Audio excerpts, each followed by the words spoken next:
November 19th, 2022, a Saturday night, Thanksgiving just days away. People enjoying a night out at Club Q in Colorado Springs. In seconds, their joy turns to terror. The gunshots initially to me sounded like drum beats. A gunman walks in and fires. 5 people are killed. The toll would have been worse were it not for the heroes who stopped the shooter that night. It's something you do beyond what you would expect yourself to do. 1 year later, we're hearing from those heroes, the survivors, and the loved ones left behind, about a year of grieving and of healing, finding hope and a path forward for those who were there the night gunfire erupted inside Club Q.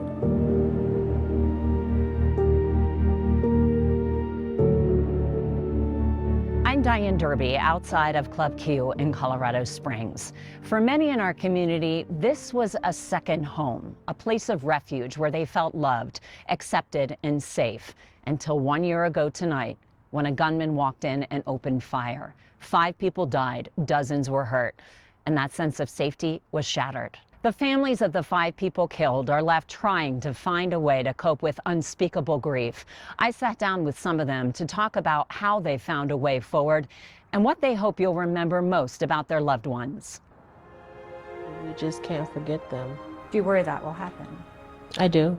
That's why the families of the 5 people killed at Club Q continue to tell their stories, to honor their lives, to share the memories of their loved ones, especially the happy ones. Adriana Vance says her son Raymond loved to dance. Yeah, he was funny. He was a dancer. He used to keep me up on all the latest moves. His grandmother Estella would join right in. He danced with me in Cancun. We went to Cancun and we were dancing. Raymond loved his family, his dog, his girlfriend, and God. Raymond got saved. He finally accepted my request to go to church after nagging him to come with me to just check it out. Just a few weeks later, he was killed. I was afraid to take my younger son with me to church because I thought, man, if he gets saved, maybe he might take him too. So I stopped going. But then I started having talks with my husband, and he was just telling me that despite what happened, you still have to keep the faith. And you just have to continue to go, because that's what's going to help you get through this. Vance saw her son just before he headed out that night with his girlfriend, Cassie Fierro, and her family. Their last conversation, a happy one. He came in my room after he got dressed, because he had just got him, you know, an outfit and some new cologne. And he had his hair done, and he came in the room and he said, how do I look, Mom? How do I look? And I said, you look good. I said, you look good. I said, you smell even better. This cell phone video taken right before Raymond was killed. His mom texted him one more time. It was getting ready to be midnight, so I was trying to find out what he was going to do, if he was coming home or what his plans were. And he was going to stay at Cassie's house and said that he would be home in the morning to get his dog and to get ready to go to work. So I just told him, okay, I love you. And he said, I love you too. 7 minutes later, he was gone. The man they called the Gentle Giant, taken from them in an instant. Club Q to him was his home. Julia Kissling says her brother and best friend, Derek Rump, loved his family of friends at Club Q. As a longtime bartender there, he often became a support system for his customers and coworkers. Praying for people was one of his things to do, especially when people were down or about. He would love to go to their house and bless their house and say prayers. He loved it. He found so much joy in that. This ends and concludes the tour of beautiful Colorado Springs by yours truly, Derek Rump. She says Derek made roots in Colorado and loved exploring the mountains. About a year before this happened, and he was just in his glory world. My mom finally got on a plane for the very first time in her life, and she was so terrified to go.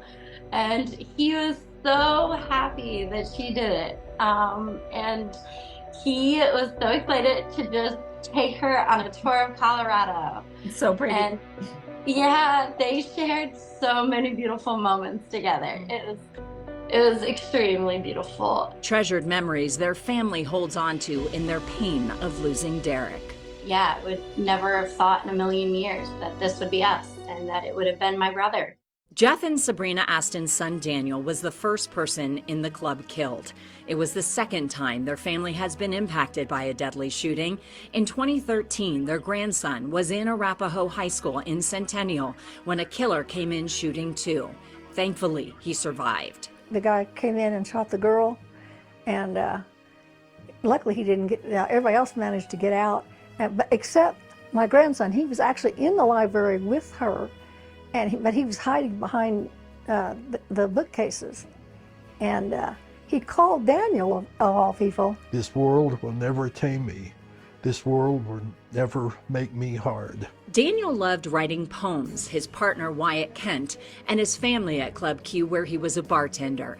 It's a place where his parents were treated like family too. They called us Mama and Papa Aston, and they treated us like king and queen. They waited on us, you know, we couldn't even have to stand up. They'd go get drinks for us, you know, whatever, you know, and and a lot of them said, you know, parents don't come to these things, you know, and a lot of them, you know, their families had disowned them. From an early age, the Astons knew their son, born as a girl, wanted to be a man. He always liked his hair short.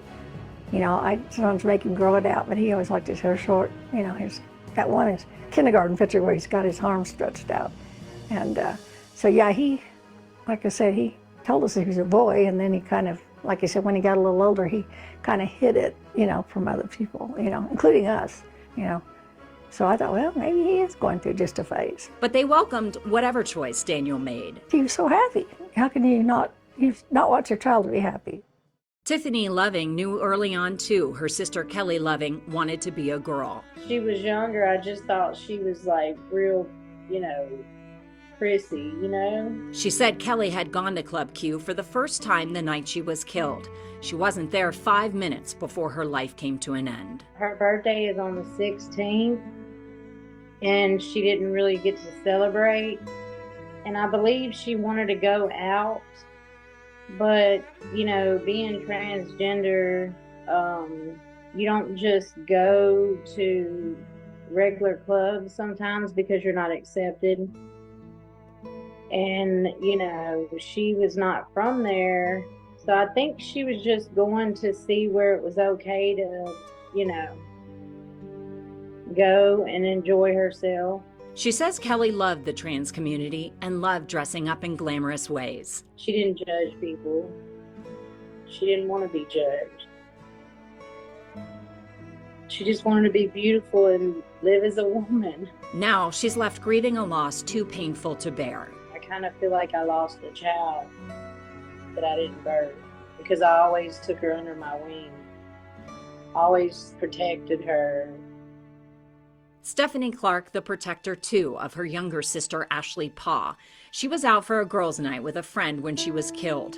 Her friend was shot, too, and survived. They were both married with kids and felt that that was a safe place to go over a regular bar with men hitting on them, you know.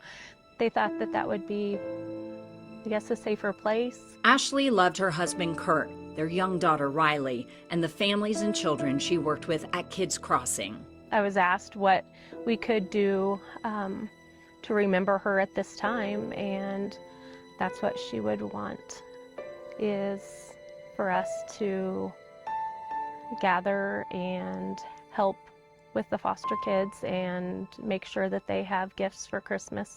She just wanted to help people. Clark believes her sister would even be willing to help the shooter who took her life. She was always there to help anybody who needed it. And the sad thing is, she would have helped him. She helped a lot with mental issues or anything like that that she could, and she would have been one that would have helped him. Help to stop the hate that has changed their lives forever. I'm hoping that people learn that if someone out there, whether it's my son, my nephew, whoever, having some problems. Having problems being with other people or being hateful or have some kind of mental problems, that the family are there for them and get them help. Get them help before they do something to hurt people. You know, we need to get rid of this hate. We need to, you know, tone it down, you know, our divisions with each other, try to learn to, you know, get along. Stop being so hateful. Accept people for who they are. They're not bothering anyone. Be kind. Be humble. She would want just people to love each other. Yeah. It's so simple, right? But so we make it hard. Yeah. That night, 17 others were shot, some of them multiple times. For survivors, the physical healing of their wounds is only one part of their story. The mental trauma and PTSD may be the hardest parts to overcome. News 5's Maggie Bryan spoke with several survivors about where they stand on their own healing journey and shares the moments along the way that have given them a glimmer of hope for the future. I just kind of threw anything from the bar up there. A club wristband. I found it like a month ago. A special cane. Here's the bullet hole. They recovered it 10 days later. And belongings of lost friends. A $5 tip Daniel had given me. His basket of stuff that I still haven't gone through. All bringing back the emotions they have carried with them for a whole year. Does it feel like it's been a year? No, not at all. These 3 Club Q survivors now forever connected through shared grief. You know, there's times where a lot of this still feels surreal. Ashton Gamblin, the door girl that night, was shot 9 times. 5 to my left arm, 2 to my right arm, and 2 to my left breast. After spending 6 days in the hospital, daily doctor's appointments became her new reality. I did not know one day to the next what I was doing unless it was, you know, my husband keeping track or my mom keeping track for a while. She says PTSD from that night still shows itself in ugly ways. I personally don't take walks by myself or anything like that. I want to be with somebody if I'm going to be outside. I have the perpetual tightness in my back where they sewed my back up. Ed Sanders, a regular at the bar, was shot twice. Felt like a spray of liquid on my back. And I turned around and looked at him, and all I could see was the flash of the bullets. After 4 surgeries and a special send-off from the hospital. Oh, I'm so relieved and overjoyed. I don't know what to say. He says it wasn't until later when it all hit. When I got home, it kind of sank in, and I started grieving. In his first one-on-one TV interview, Anthony Malberg recounts the horrific night. Seeing the people and hearing the screams, the devastation that I felt was just out of this world. He was there that night to watch the drag show and left with 5 gunshot wounds. They took everything away. I didn't know what had happened to me, how bad I was, or anything. All I knew is I had to hide. He went back to work 5 months after the shooting to his job at a construction site. It was there he realized the toll the shooting would have on him. I was walking down the driveway and they were using the nail gun.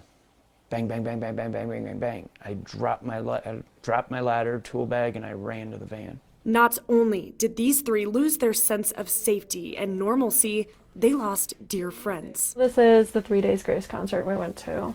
You and Derek. Yes. Yeah, they were good friends. They were special people. Daniel just lit the room up. They are in a better place. Anthony says he went back to the building for the first time last month. It was there he found a sense of peace. I felt the empty feeling there. I knew the 5 victims were not there. That's what brought me a lot of the peace. A step in his healing journey, which looks a lot different for each person. We're trying to kind of put my life back together you know, trying to go to bars or drag shows.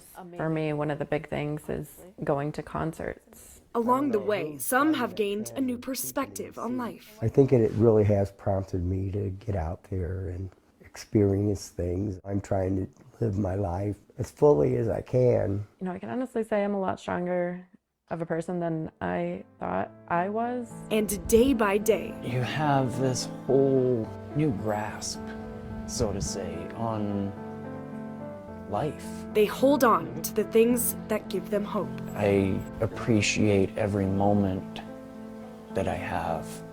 Everybody all wants the same thing in the end. It's just love. 3 people helped stop the shooter here at Club Q: Thomas James, Richard Fierro, and Drea Norman. Last month, I shared Thomas James' first on-camera interview about the moment he was shot and still fought back. What he and the 2 others did was nothing short of heroic. The gunshots initially to me sounded like drum beats. Thomas James was standing outside on the patio of Club Q when the gunman barged into the building. Then the screams started happening, and I looked across to a friend of mine, the friend I had just made, and they started moving in one direction, and I moved to these escape shutters that were in the back, closing off the rest of the patio, hoping to get them open as a way to kind of try and guide people through as quickly as possible so we can close them behind us. And when I realized I didn't know how to get them open, I thought to myself, I have to buy my friends some time, and I walked in. The Navy sailor was the first to try to stop the shooter, grabbing the barrel of one of 2 guns the shooter had. Don't think I was able to get it out of their hand necessarily. They eventually did drop it though, because at one point they did reach for a pistol and they shot me in the chest. But James kept fighting. Richard Fierro moved in next, hitting the shooter multiple times. No human wants to do that to another human. I don't care if it's a bad person or not. I knew I had to stop him, and if he kept moving, then I have to keep hitting him. And that's the same reason Thomas is kicking the guy in the head. At the time, Fierro had no idea if his wife, their daughter, and their daughter's boyfriend, Raymond Vance, were okay. He would later learn Vance was killed. Another couple who joined them for a night out both shot. Thankfully, they survived. To see my best friend like that, and her husband right next to her saying, "Rich, help her, I can't anymore." His wounds were finally catching up to him. The final person to step in was Drea Norman. During victim impact statements in the courtroom, she said, quote, "I heard Richard Fierro shouting he needed help and that the shooter was trying to crawl away. I stood above him. My only thought was to throw my foot down and stop him. After 10 strikes or so, I stopped, feeling like that was more than enough, and I walked away." At the time, I just wanted to protect my family, wanted to do the right thing, and I did, and that makes me happier than almost anything else. Everybody in there did something heroic, regardless of what that was, right? Because it's an unexpected act. It's something you do beyond what you would expect yourself to do. As soon as that first round went off, everybody was doing something that did not expect to do. They were doing things not expected of them. That's a hero. Lives lost, also lives saved. Firefighters trained for medical emergencies. At Club Q, it was a mass casualty situation. Bill Folsom sat down with firefighters who were first on the scene. This will be a command 4 active shooter. A call that quickly elevated to a mass casualty scene. The location? Club Q. This was one of those calls. The weight of it was pretty immediate, like, oh, this is going to be bad. There's something about you can pick it up in the dispatcher's voice. Brian Edmeyer and Jeremiah Headings lead medical teams for Colorado Springs Fire. The lieutenants were on scene in minutes. The early dispatch was for 12 people shot. Take that information, we use it, but we don't bank on it. My thought was no matter how many ambulances we have, we should probably get some more. A call for help went to agencies outside of Colorado Springs. Shared relationships paid off because the number of victims was higher than first reported. We were in flak jackets and helmets. We know that we're going into a dangerous scene, but we have some confidence that the police department has been in here. Extreme emotion from all the victims. They were checking on each other and looking around to find the friends that they were with or family members they were with. It was very chaotic. Training and teamwork for both fire and police were immediately tested. There were tourniquets and bandages applied by the police department that absolutely saved lives. Passionate emergency medical responders had to make gut-wrenching decisions different from a scene with just 1 or 2 patients. Because there were upwards of 20 to 25 patients with severe gunshot wounds, but survivable, we had to bypass the obviously deceased patients and focus on the ones that could survive. From the mass incident, there were issues that surfaced that in the aftermath have been resolved. For example, hospitals needed more complete information. They needed data on how many victims, the extent of injuries, and which hospitals should prepare for their arrival. Technology provided a solution with barcoded wristbands that go on the patient at the scene, then carry through with them and their information to the hospital. And the hospitals can see in real time as we scan our patients and we start treating, they can see how many patients there are in this incident. A mental health peer support program also proved beneficial in the wake of the Club Q response. It was started years ago in the fire department. Firefighters bring it up so others outside the department will think about mental health after a tragedy like Club Q. That is going to have an immediate impact on you, regardless of who you are. It's going to change your life. It's okay to talk about it. Now, a year later, there's an ongoing analysis of what went right, lessons learned, and the efforts of good people who went toward danger to offer help. All of our firefighters did an excellent job, and none of their roles were easy. Lives were lost the tragic night of the Club Q shooting. Thanks to first responders, there were also lives saved. In Colorado Springs, Bill Folsom, News 5. For members of the LGBTQ community who have been in the Springs for a while, the tragedy here at Club Q was a reminder of a painful past and a reputation that Colorado Springs developed starting in the 1980s as being unwelcoming for LGBTQ people. Rob Quirk examines how Colorado Springs garnered that reputation and the culture shift that has taken place in recent decades. For those of you who lived here in the 1990s, Colorado had the dubious national title of the hate state for a ballot initiative with the sole intent of enshrining discrimination on the basis of sexuality in our state's constitution.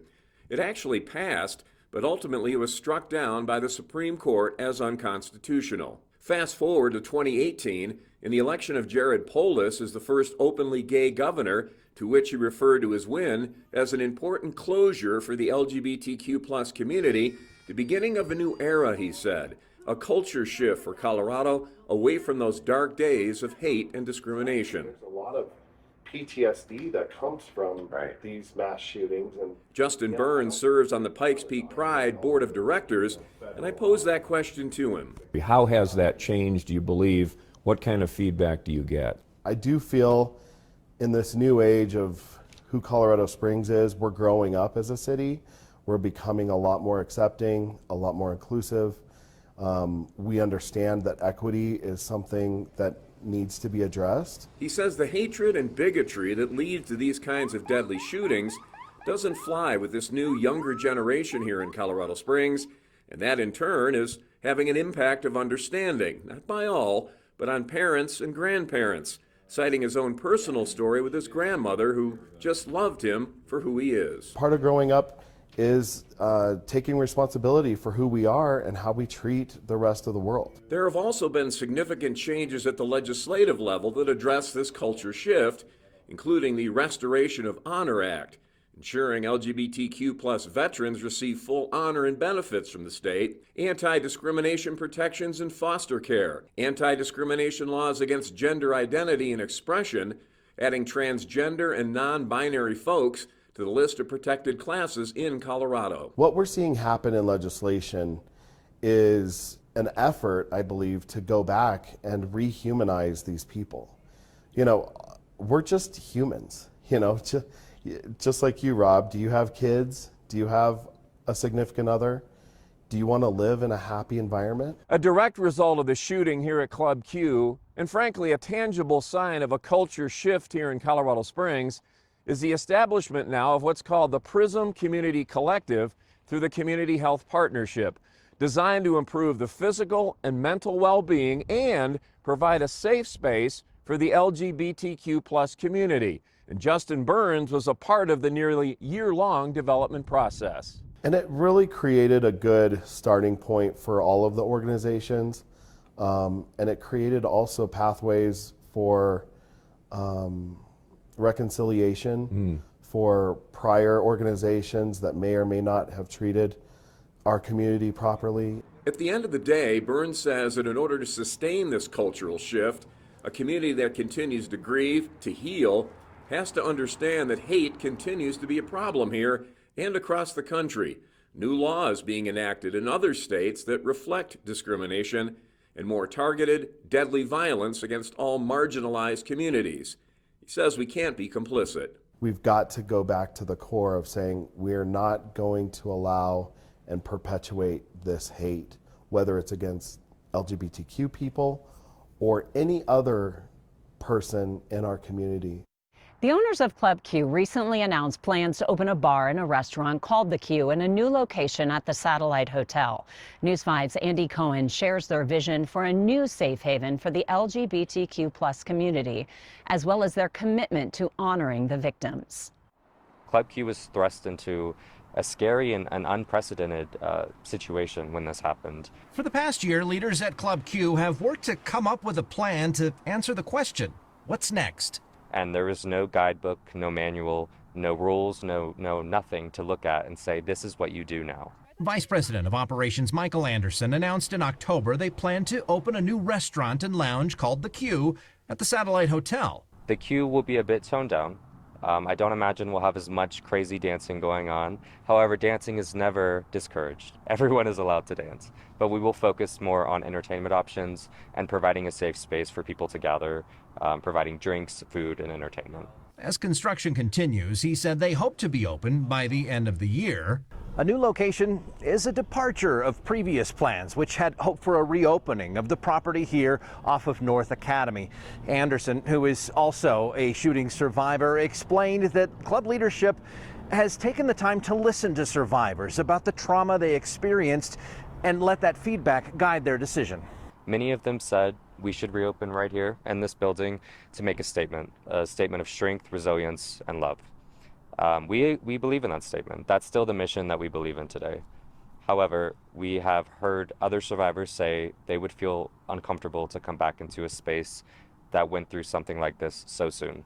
Plans for a permanent memorial at the North Academy property are moving forward. This building out here is a very sacred spot to so many people in this community. We're going to maintain that spot. We intend to complete the memorial out here as expeditiously as possible. And the company remains committed to serving the LGBTQ community with a place to call home. There's 20 years worth of amazing stories there, and we're going to make sure that there's 20 plus years of additional amazing stories for those that don't even know that they need it. Andy Cohen, News 5. A year has passed, but for so many who were touched by the tragedy at Club Q, the pain is still fresh. The sense of loss, it is so very real. Even so, there has been healing. And as we've shown you in this special report, the Club Q community is making plans to forge a new chapter with a new name and a new location. And so, as we move forward as a community, we must never forget those we lost at Club Q. Daniel Aston, Derek Rump, Ashley Paw, Raymond Green Vance, and Kelly Loving.